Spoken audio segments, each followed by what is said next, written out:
I think you have to have a reason. Most people don't want to go through pain for nothing. It just isn't worth it. So if you have a big enough reason, you can develop grit. They take pictures with books but never really read them. The people who say one thing but act another in private, those are the people you got to watch out for. Okay, I'm going to bring Amy in because we're out here jeffing. So let me full screen this. I'm going to bring Amy in. I'm certain Amy will have a giant, massive smile on her face because that's what she always does. There she is. She's giggling away. Boom. Q&A time. Not even wrong, Kev. What's happening, Amy? Hi. Hi. Not wrong about the smile. I know you. What do we got for questions, Amy? What do you think? This is the famous Amy, everyone. Hi, everyone. All right. My first question is grit intrinsic or can I develop it? And how can I become more gritty? Love it. Go ahead, Want me to go first? It's not. What's my truth? I think some of it might be intrinsic and genetic, but very little. Anyone can become more gritty. They have to work on it. And this is the formula that I would give. Think of someone that you know who grew up in a lot of adversity, but they also had a ton of self-belief and they also had very, very large goals. That person probably developed a lot of grit. Because if you have a lot of self-belief, this is the analogy. If you have a lot of self-belief and you have really high goals and you grew up in adversity, that's a lot of challenges that you're going to grow through because you have to in order to achieve your goals. And so that's the formula for grit, in my opinion, is very, very high goals and consistently and sustainably overcoming challenges and a growth mindset. And so if you don't have those things, you can develop them. But just understand that if someone grew up in tremendous adversity and had a ton of self-belief and high goals, they will be more gritty than you. But you can catch them eventually if you work on it proactively. Alan, what's your definition of grit? Your ability to push through suffering. I'll tell a quick, very, very quick story. I shouldn't have asked that question. I know, right? Here we go. I was in Point Sebago when I was a kid. We used to go up there. And I remember they had all these awesome little activities for the kids. And there was runs, there was basketball, there was swimming, there was rowing, all kinds of stuff. And I came home with a bunch of ribbons, my sister and I did. And I remember there was this 400-meter dash around the beach. And it was brutal because running in the sand sucks horribly for anyone who's tried it. It sucks. And my mom asked me, like, you don't run, like, I don't understand. Like, how did you come in first place? And I said, this was when I was a little kid. I must have been, 11? And I said, honestly, Mom, I can suffer more than all those other kids. And so that's what grit is, your ability to proactively suffer through hard and difficult challenges. I think when the question was asked, I thought of a story from my old insulation days. I was up in an attic, and this attic was probably, 20 feet from the floor to the floor below it. So you go through, you're in a fair amount of trouble. And it was New Jersey, and I think it was like 102 degrees. And I'm up in an attic that's filled with insulation. I have a full suit on. I have a respirator on. I have goggles on, and I am sweating quite literally to death. Like to the point where a couple times I thought I was going to pass out. The point I'm trying to make is if the reason is big enough, you can develop grit. I just kept pushing because I knew I was getting paid $100 an hour. And the faster I did it, the faster I got the job done and I got to go home. I had a big enough reason to push through.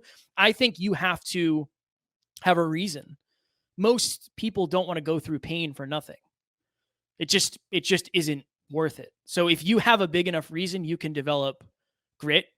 Also, if you start to make it part of your identity. Right? Some people have the identity of like, oh, I never had to suffer for anything, versus some people have the identity of I've earned everything I have and I'll just go through more pain than anybody else. So if the goal and the reason is big enough, absolutely you can adopt it. Fire. How do you identify what's really holding you back? Alan, I feel like you're when it comes to the getting to the root of the problems, I feel like just don't tell too many stories, like give me a shot. I'll try.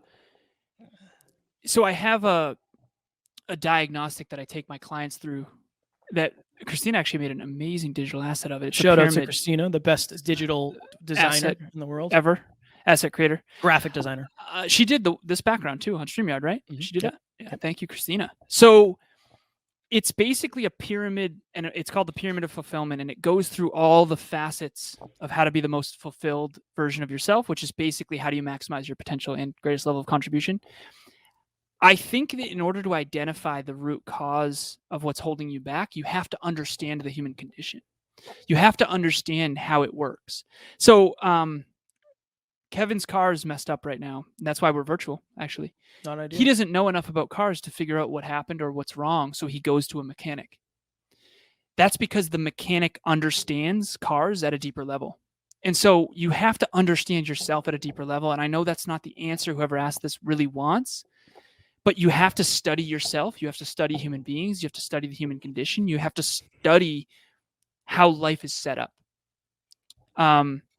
And then you have to ask the question, what's holding me back? Your intuition knows. Like in book club, I basically said, like, who here from 0 to 10, like, what's your level of grit? Some people said 3. And it's like, okay, well, are you okay with level 3 results? Because in my opinion, if you have level 3 grit, you're not going to achieve that much. Genuinely. I mean, if you look at the super achievers of the world, they all have a ton of grit. They're willing to just push through massive, massive pain in a given area. And I also told everyone, I'm gritty in certain areas, but I have very little grit in others. You know, when it comes to uncomfortable conversations with my family, I'm not very gritty. I shell up, and I'm working on that. So you have to know yourself, study yourself. That's my answer. I'm going to really lean into me when it comes to this, because I've realized that between Alan and I, I'm just far more simple in my answers, in my advice. I would just ask yourself why until you get to the root cause. We do the 7 whys, right? And the story I would tell for this is a story I tell all the time. Back in the day, before I was engaged to my wonderful fiance, which I can say now, I was in the gym, and there was this very beautiful girl in the gym that I wanted to approach. And if I was coaching myself, I would say, okay, why don't you go talk to her? I'm afraid. Why? Because she might say no. Okay, what happens if she says no? I look stupid. Well, why does that matter? Because I'll be embarrassed, and I have a fear of rejection. Why? Because my self-worth isn't high enough to understand that result isn't a direct reflection of who I am as a human being.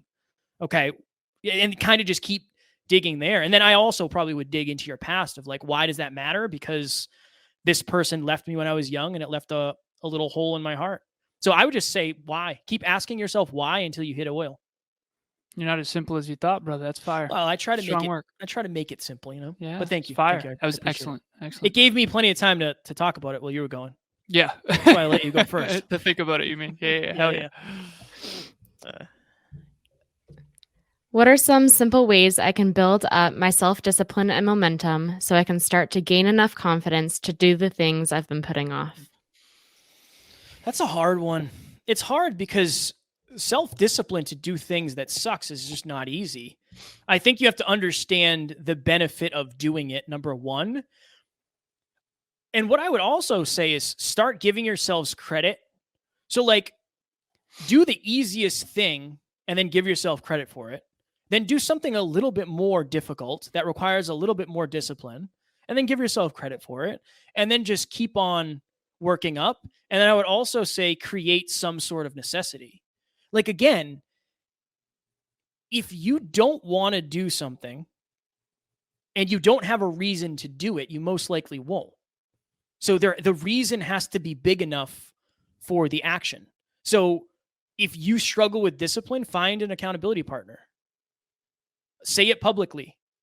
One of Alan's favorite things is the commitment device. Mm-hmm. So like, if you do this, awesome. If you don't, you have to donate $100 to the thing you hate the most, a presidential candidate, a charity, whatever it may be, a movement. So that's another way to do it. I just think you have to create reasons. There's no reason for me to be disciplined to run a mile a day because I don't want to run a marathon. I don't want to run at all. But if I created that reason, I'd be forced to change my behaviors. I'd be forced to change my habits, and I'd be forced to change my beliefs. Yeah. My answer is very similar to Kev. Announce it publicly. We've never missed a single week of this live podcast because we told everyone we would never miss. You don't want to be a hypocrite. Tell your friends and family you're going to quit smoking. Tell your friends and family you're going to quit alcohol. No one wants to be a hypocrite. When I told everyone I was going to quit drinking and then I would mess up and drink, I knew I was being judged. Turn your fear of judgment and have it work for you, not against you. And announce your goals publicly. A lot of people disagree with me on this. I'm telling you, who here has ever seen someone walking around in a circle with a Fitbit? It's because they want to compete with other people. There's a reason we have PPT in the NLU team dashboard in front of everybody. There's a reason why all my clients are on the same dashboard and everyone can see everyone's numbers. It's because we all rise together. No one wants to be left out, right? So there was a study, Alan. I don't know, or not a study in I don't know what book it was. It was one of the books he recommended to me. It might have been influenced by Robert Cialdini, but he talked about how somebody downloaded an app on their watch and she was getting ready for bed and she had like 3,000 steps to go. And she just started walking up and down the stairs and she literally stayed up all night so she could hit her steps because everybody could see whether or not she was doing it. So yeah, create a competition with others or yourself. I don't think it's a bad thing. Nope. Super important. Since there will always be something holding us back from the next level, what systems do you put in place to evaluate and raise the mirror to what's currently holding you back the most? Ask questions from individuals who have a higher awareness. If Alan and I 4 or 5 years ago, it wouldn't have taken us 750 episodes to be where we are. Definitely not. You're only aware. It's almost like, okay, think of it this way. You don't know what you don't know, and you don't know if what you know is enough. In this like weird sort of way, I would ask the advice of people that you value their opinions and let them tell you. Also reflect. I think this is another reason why goal setting is so important, right? It's like if you said, I'm going to lose X amount of weight, make up X amount of dollars, and have X amount of great experiences with my significant other, you'd have something to reflect on yourself. So I think that would also help too, is like you can check in with where are you actually, and then figure out, okay, what happened? So I said I was going to go on 52 fun, unique experience dates with my partner. I only went on 12. Why? Okay. Money was tight. Okay. Why? I have been prospecting for clients. Why? Fear of rejection or lack of awareness. I'm just going to say the 7 whys for every single answer. You've been extra funny today, man. I appreciate that. I've been loving it. I feel like it's all going to be fun. A shameless plug too. These guys are the absolute real deal. For anyone who's listening to this, Kevin and Alan are the realest guys. They're going to go so far, and they're so early in their journey still, because I just know how far they have to go. And everything that they teach, everything that they preach and they're doing is the same exact stuff top of the top guys are doing. They literally have mimicked it to a T. So I absolutely shameless plug for those guys. They have all the greatest intentions to just simply help people grow and want to accomplish their dreams. And so I absolutely just want to say that and let you guys know that you guys are doing an incredible job with everything that you guys are doing for just the community that you guys are building. And, I love to see it, and I can't wait to be able to do more stuff with you guys. The answer is surround yourself with exceptional humans.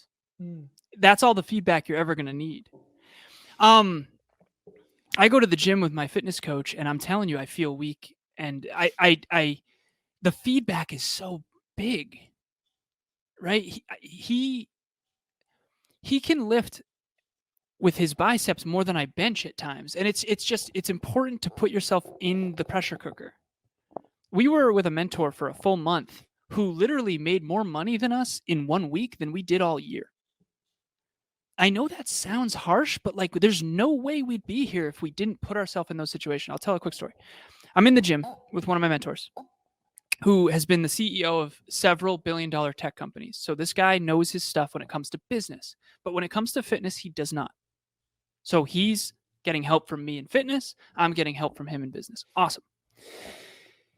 He said, Alan, I feel great going to the bank. You feel great going to the beach. Let's switch. Yes. Awesome. What a sales pitch. I know. Fire.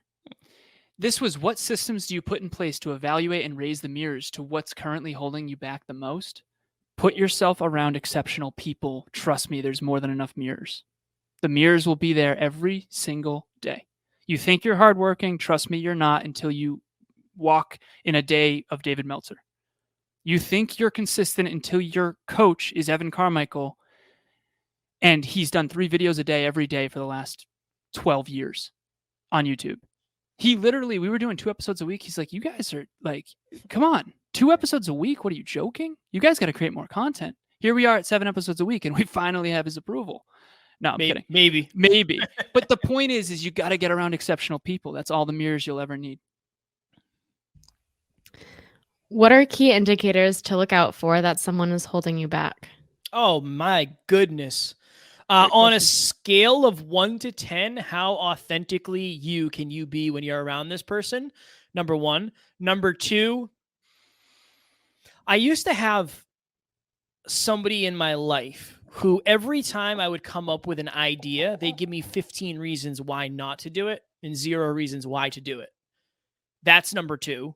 And number 3, they put their own limiting beliefs upon you. So those are three things to look out for, 3 red flags when it comes to the people in your life. Key indicators. The number 1 key indicator is ask your intuition. Who actually has my best interest at heart? Versus who do I kind of think does or want to believe they do? That's number 1. Another key indicator that someone's holding you back is, this is the story that I'll tell. It's a hypothetical. There are some people in my life who want to have my best interest at heart. Genuinely. They have pure intentions. They want to support me. They are not capable. They're not capable.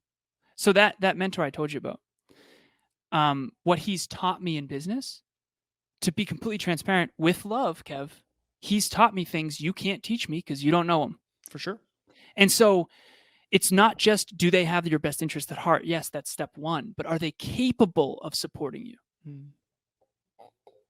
If David Meltzer asks us to dinner, Kevin and I, and one of our other dear friends asks us to dinner, and we're committed to growing and contributing as much as we possibly can, we're committed to growing this business for this team and for this mission, we have to choose Dave.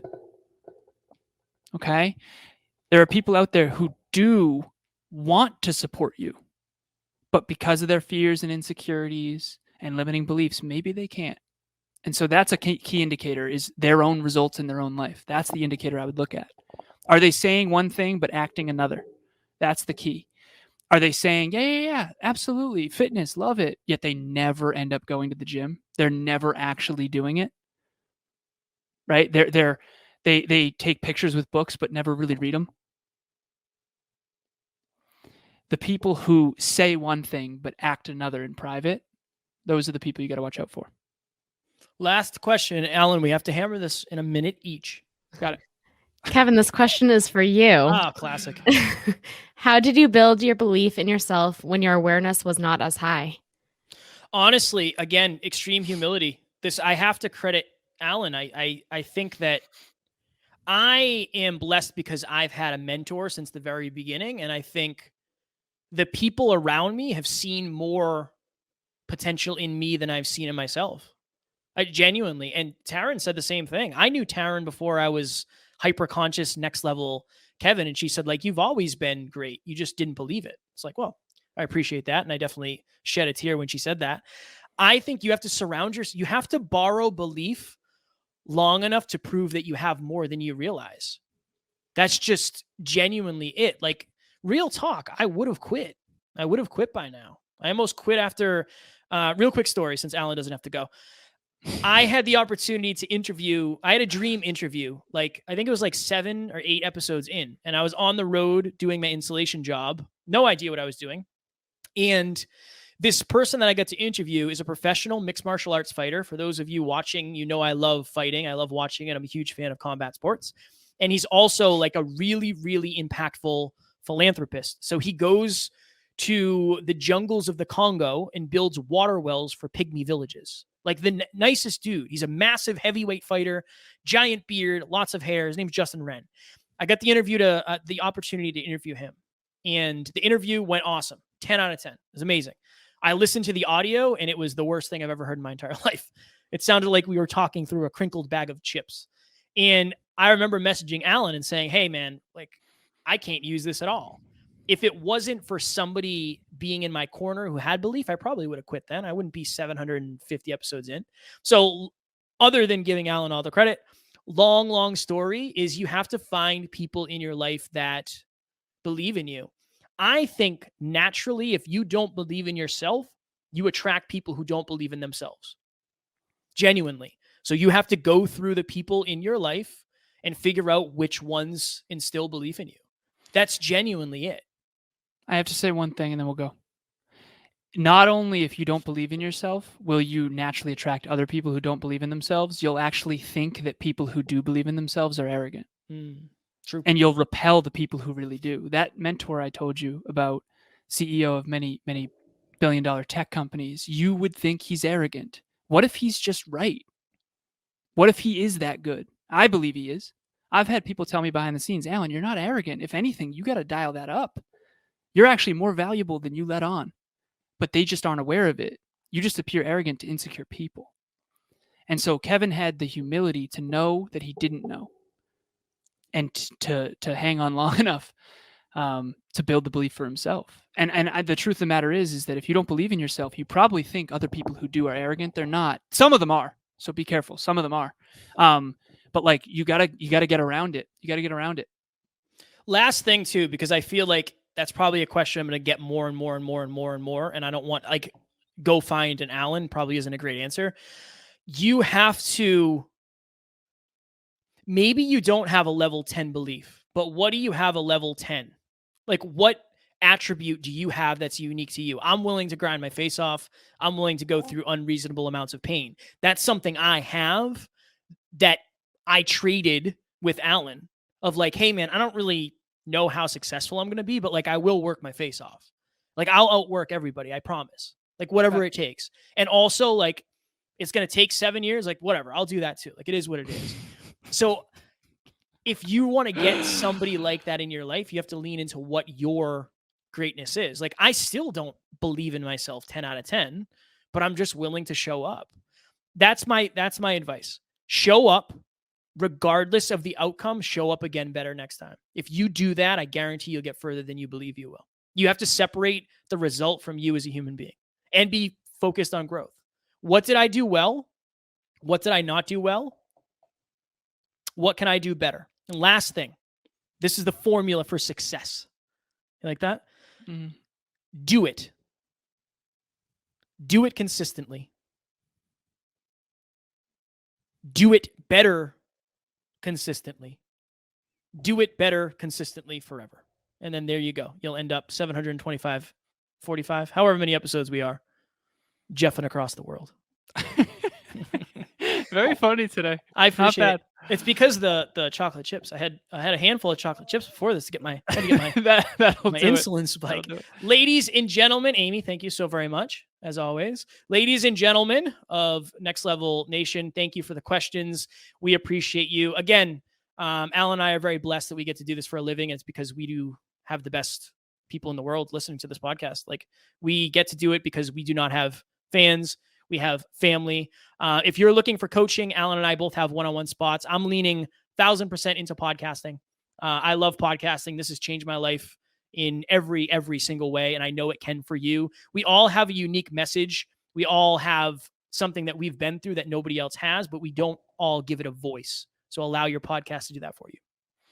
Yeah, and I have one-on-one spots available as well. I'm only doing bi-weekly coaching now. It is probably cheaper than you think. If you want to grow in your career or your business, I'm your guy. Eventually, it will be only business. I do have some 7-figure clients. I'm not gonna brag, but like, I know more than you think I know, and I want to help you, and that's all I'm gonna say. Boom. Ladies and gentlemen, we love you. We appreciate you. I'll say it again. We do not have fans. We have family. You can listen to us tomorrow if you're listening to this live, watching us, and if you're listening to the replay, you can still listen to us tomorrow. Amy, do you have anything to say before we go? Want to say something? I don't think so. Do you want to say the bye? You know how you do the bye? Bye. Bye.